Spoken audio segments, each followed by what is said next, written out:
Kapampangan at ng kanyaman king Pampanga. Miss ng kaswep. At magbalik po yung kayong programang Nanu patapos sa biyantana naman pong yeni. Ito pong page ng Jade. Nanong lagyo. Nanong lagyo at Malago. Nananuya ingat. Filipinas Pageantry! Ali Eya kabud Pampanga. Pampanga, hasta kanyaman si Pampanga. Filipinas Pageantry po lagyo. And maniwat po nandin, piulit-ulit miya. Imagine nyo, 79,000 followers. Baka po bukas 80,000 na eh. Jhoedie, kaya pa mo, pilagay pa April, May, June, July. Kapat na pa mong bulan pero 79K followers na. Ayan! 79K. Malay mo tang potang bagya. Kaya niya kasi 79,956. Yes! Atin yung 44, mag-80K niya po tayo, no? What Filipinas pageantry nga isip mo Mag-start niya po yan kayong kakatampang batu last year kay Miss Universe Philippines, Michelle Marquez din. Mimisi po talagang unique alagyo. Sinopan na ako rin naman po yung kakatamong Precious Flores, yung kaklase ko po. Tapos aisipan niya po, Filipinas Pageantry. Kasi halos atinangan po lagyo. Common names ka rin pageant blogs all over social media, ma'am. Nanuwaring atin pa mo, Kingkay. Bakit? Siyempre, di nga liwa, magpatulal. Di nga liwa, detang daily life, impapaltoda.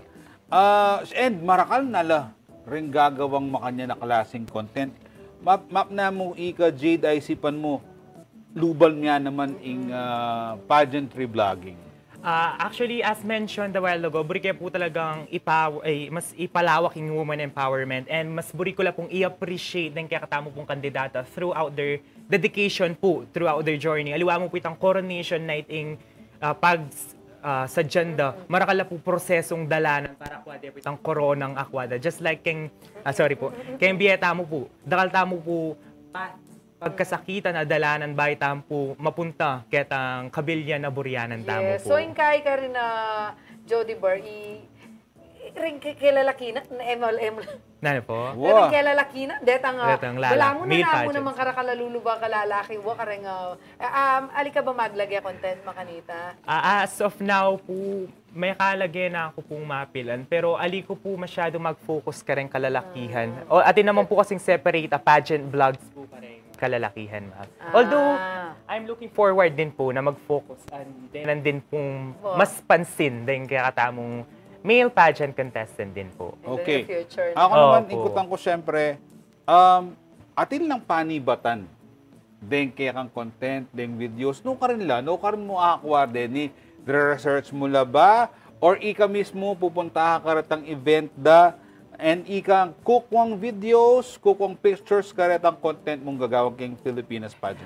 Atin pong mapilan, tang last ko pong gewang video na agawa ko po itang last ng May 3 nang mag-visit na po rin candidates na po ni Miss Universe Philippines kayong Robinson para kayong Jojo Bragais. Kaya po.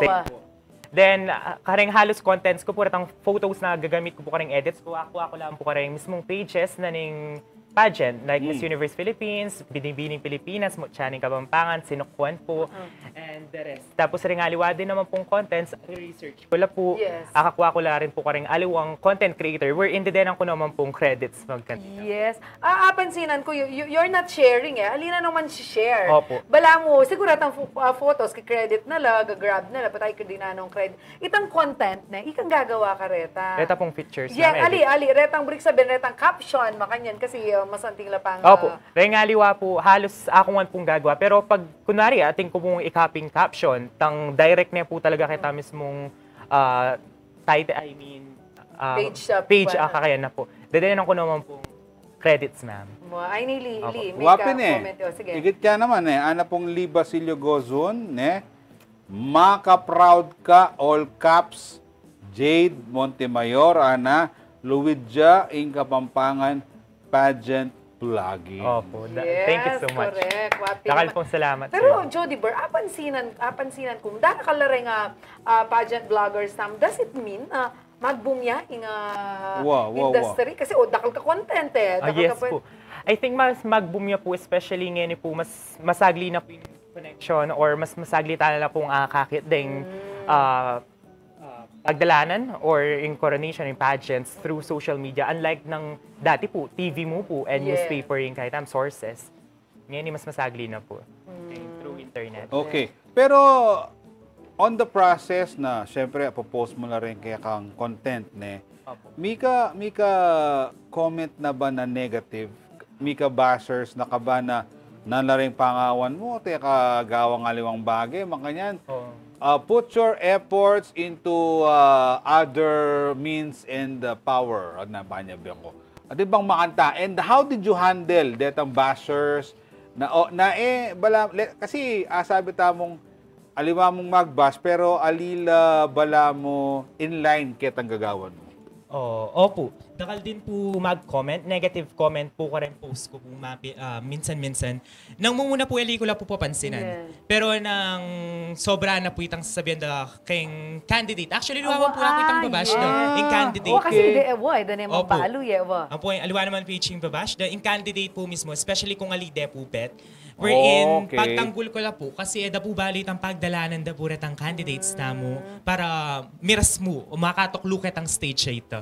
Napakyabayan da po. Syempre. At least masanting naman itang makanita, mika opportunity na uling ela makapakibat. Ika na mismo yung makibat para karela. Pero yung kay ko ka rin, dakal na maglunto miyaya liwang page. Kasi dati balo ko mo binibining Pilipinas. Kasi tunayan ka rin, international, world, universe. Ngayon, balami karakal nala. Ati kong kakitating Miss Pearl of the Philippines, ating Miss Queen of the World. Ratang makanta, dakal may magalto? Dakal ko pa ba balo? Opo. Actually, feeling ko mas positive effect ya po na may kawa-kawa nila po rin pageants tamo. Before po kasi, as you mentioned, may itong lamo po kayong binibining Pilipinas. Kasi once naman niyabot kayo po kayong binibini, alina kayo po pwede makiabe ulit. Especially kung aliwaya pong crown and target yung. Ngayon po may kawa-kawa nila po, mas marakal po posibilidad na akwade po ulit. Kasi pwede na po makiabe ulit. Kaya tang pageant, a target crown dapat, burida pong abayan. Yes. At sabagay, ika-trio na. May ngambot yung Miss World 2016. Opo, takay kay ba't nanita? Kaya pa may kontento. Talaga mabisay mo mag-Miss Universe. Ano yung ratang makanita na? And ako naman, ating kung kutang kaya masakit ako tang Jade, ne? Kasi madapat, hindi bala mo makibat siyang pang Miss Universe question. Isa bang may kiyabe kang binibining Pilipinas? Malya rin na kang makiyabe kayong bini? Nang bini. Tapong girl group. Ay, kay balo. Girl group. Tapantropiko, salamin. Ay, balo kayo itang pantropiko kasi daramdaman kaya kang iya. Nila kanta. Ali, basta balo kayo itang pantropiko. Dim bini. Nagyuda bini. Pero ay inalben ko na itang kaida, music video. Kaya piningkutang kaya kailangan ba makiyabi ka pa binibining Pilipinas bayo maging bini? Salamin. Once a bini, always a bini. Wapin! Once a bini, pwedeng maging bini. Yan. Pwede naman po kasi nakala rin po dedication na dalanan just like Reta pong Vini, nakala po dalanan, di ba? Baila po ikwait ang spot akwada po ngeni. Ating fame na akakwada po ngeni. Yak, balo kayo itang kanta kasi mag-tiktok yung makanta na ako. Pero kaya balo itang bini. Laemo lagyo rin, balo lagyo rin. Bini lagyo. Pero, Jade, in-expect mo ba, in a span of a few months, dagulya ding followers mo, miras ang maybe after a few months, bayo mayaring ba no? Miras kang 100k followers. In-expect mo ba Jade? Honestly, aliman po, balo ko mo po, mag-follow mo ka na. Ako rin kaklase ko rin kamag-anak ko. Pero nangigit ko pong darakal mag 1,000, 2,000, up to 10,000. Anak ko pong kasaya panandaman kayong puso ko po. And tangali ko po expect malyari. Kaya nga po, expect the unexpected. Dadarin po. Talagang bala, makibat ang pageants. Itong makibat siya. Buwan naman. Malago. Jade, for example, rening gagawan mo content rening, halos local, din kaya katamong representative ka rin miyayalo. So, kasi balo mo nga Balik sabihin, nire-research mo labaret ang pageantry sa franchises, kaya ding pageant, kaya katamo kang Pilipinas? Before po, wali ko naman po talaga balo makanta. Kaso, mag-swipe ko mo po Facebook, kakakit mo lang, mag-share lang po rin tao. Tapos, abi ako rin po ka rin groups ka rin pageantry, kan Facebook groups po niya. Ma-update ko rin po. Makanta po. makanta pala Jhoedie Bar. Niya pala balo na. Kasi sabi ko, ut kilala niya ako ating yang makanihikit. Kaya pa, ating yang pinosin niya. Minuna kang ikit itang kaya before itang kitang PIO. Kasi may post la, ore ni retang Kapampangan na excel kareng national and international pageants. Ikit ko kayo, retang recently, kaya binibining Filipinas, ne? Pero tingang kulang. Itang Miss Queen of the World International, Isabel Lindo. Ginawa na ako po separate po. Sabi niya po, Sofia Bianca po, Miel Marie Garcia ng Angeles City. So, dapat talaga alahang amis. Opo. And speaking of alahang amis, nanula mo, reng abangan mo kanyan na pageants, nanong aldong yan, July 31, August 1, bukas, August hanggang mapupusa yung banwa. Nanula retang babanson mong ligligan legwan na lumwal kanyan. Aasahan na rin kaya katam talapan albian na lumwal naakit na kay vlog. Yes. Ngayon po mas pinaka-aabangan ko po kay October, yung laban na po ng kaya katamong kabale ni Jasmine Bungay kay Miss Globe. Then kaya pong November and December, abangan ko rin po yung Lakan at Sinukwan.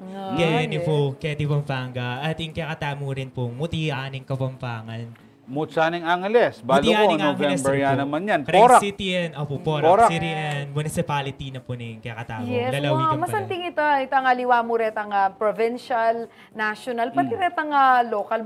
Kasi pag baludang tututukan dereng pageant vloggers, mitatas mo naman tang standard na nila pageant ito. And ikaw, karetang pageant contest sa retan what are you most looking for? Nanitang balampi ka excited ka? To be honest, ita pong Sinukwan. Kasi mas sesesende po, upon watching po, mas sesesende po yung kakatamong amanong sesuan. From hosting, pamanyagot na po rin delegates, kasi karengaliwa po, not to mention names. Pero although mas ang tingyarin po kasi promote ng culture, tourism, like for example, although ahantin ko naman po kayo Mutsaning Kapampangan, kasi rin judges na mo po naman po Kapampangan. Pero kayong Sinukwan po talaga different yun. Mas pangalagaan, mas susustain niya po yung kaya katamong amanong sesuan. Balata naman po, halos rin kayo nakanfungan, yung kakalingwan na niya po yung kaya katamong amanong sesuan. Siguro it's not better na itang Sinukwan na Mutsaat lakaning Sinukwan. Kasi usara yung pageant at tinumang kanya-kanyang kaire na objective na. Siguro ito mas makaka-appreciate, mas I appreciate ka. Itang cultural pageant yun. Yes. Aliya pageant nagagawan me, baka magka-representative ka, kaya nga national ang pong international. Ating kung ay sipat si Malago, pota dati yung panahon, potang kailangan tang ating guest karing pageant, malyari ay. Wala nang problema ka ako naman. Basta kayo po. Wapin. And the Jade, dakala salamat. Dakal din po salamat. Kaya kami, masaya kami, matula kami. Dakal kami abalo kaya ka actually, lalo na king pageant, vlogging, hindi kaya pa mo po na actually dimdam yan at si Malago. Wow, thank you so much, Jade. Wow, yan, kasalanan tamo kayong Jhoedie Bar. Kilala da yung tao kayong bulog na ng Filipinas Pageantry. At sana po supportahan tala po rin kabalen tamong makanyan. Gagawa lang miyayaliwang paralan. Bakang tayong advocacy do. Miyagyag po kayong publiko kalupan tang advocacy na for women. Napin po yung women empowerment. Ayan, Jhoedie Bar, kaya katamong question of the week po. Tadakal na lareng may kibat lawentala. Basan tayo po yung kaya katamong question of the week. And then kaya kayong komento. Nano lareng senyali sa paglokwan na kaning metong katawo. Basan tano po. Ana pong Joffrey de la Cruz, Kilos tsaka Lawe. Makapanibayo. Siguro tampot ang palapalipit kang makanyan. O kaya, may papawas siya. Itang biological effect na nitang kasinungalingan. Wala. Pamaglokwan. Wala ngaliwa. Sabi da, ka makalaway straight kang mata. Bita, may papawas. Alamiri Bravo. Wala mo. Ika, nano la rin nga sign sa lalo ng kaluguran ng paglokwana ka pala. Kaluguran mo o halimbawa, tigang special someone. Kaya yung kaluguran po, siguro pag tinakapundaramdaman ka rin aliwan tao na sisiran na kanita. Uy! Natutoy ng paglokwan na ka. Wapin Pot makanyang ka. Sabihan mo kayong karapan ko. Yako ba, bakan tabalo kung paglokwan na ako ni Gabi. Makanin, punwari tingnan sinabi, totoo, mate ako man ako. Ning takot mate ako. Ay, ali-ali-alian. Ay, ako ta. What sabihin mo pa ito? Ay, Boris, dapat kumabiya ka. Kunti ka mamate. Maybe din an idea. Forever. Ngayon naman po, gambulan tayo po yung ama ng siswan na nagkakatamong Kapampangan. Word of the day. Kasakit ko may masa. Kamalyaring Ngeni kepa abalo ining amano ngay ni kamaduduling. 42 years ko kembe ako ngeni kepa abalo. Pero laganas tayong gagamitan kay news, habagat. Lalakom niya yung letter H, abagat amo mo. Nano ya? Basa may masales Balaklay. Oy! Kare po manal bene. Eko magkamali kiyang pamamasa. Balaklaya ya. Pota aliway nga ba sayo. Mali ya itayong burin na pong sabyan. Hanging habagat in Tagalog. In English, Southwest Monsoon. Masay po ito magbalita ka, Jhoedie Bar. Well, syempre, mabilis na. Ayan po na, yung epekto na ng hanging bakla. Kaya kailangan lagi kang careful, ne po. Salo po pabore na yung kaya katamo nga. Danop yan, danop. Sagli na mo, mayari ta na, makanta na, ne. Pero kung amano tamo nga rin, siguro nung laganas tayong gagamitan, Jhoedie Bar. Actually, maswelo kong abalok eh. Ne, although, siyempre, it's not what you expect, pero apin talaga ito, amanong habagat, king Kapampangan. Kaya gamitan tayo po yan. Itong medyo masakit siyang bigkasan, makatang twister yan data. Yes, lakwas na kaya katam kay news. Gagamitan tayo niya. Lagi na naman sa American balita tayo. Ingahing bagat or balaklaya. Yan. Mayari na po yung metong oras na masaya na makabaldugang pamitalamitam tampo ngayon nga doon ng Miyerkules. Nanu pata, abayin nyo kaya pong pasibayo bukas kay masaya na namang kwentuhan. Kami pong Jhoedie Bar. Yak po yung kaya kayong Atsing Malagu Jenna Lumbang-Parungao. Pasalamat kayo mong pasibayo kang Jade Montemayor. Yan po yung atsuking gulot ng Filipinas Pageantry. Ako po Jhoedie Mercado. Ikayon po yung kaya kayong talaso yung ating pusong makabaleng. Ng kanyaman king Pampanga, Miss ng Kaswelo king Pampanga.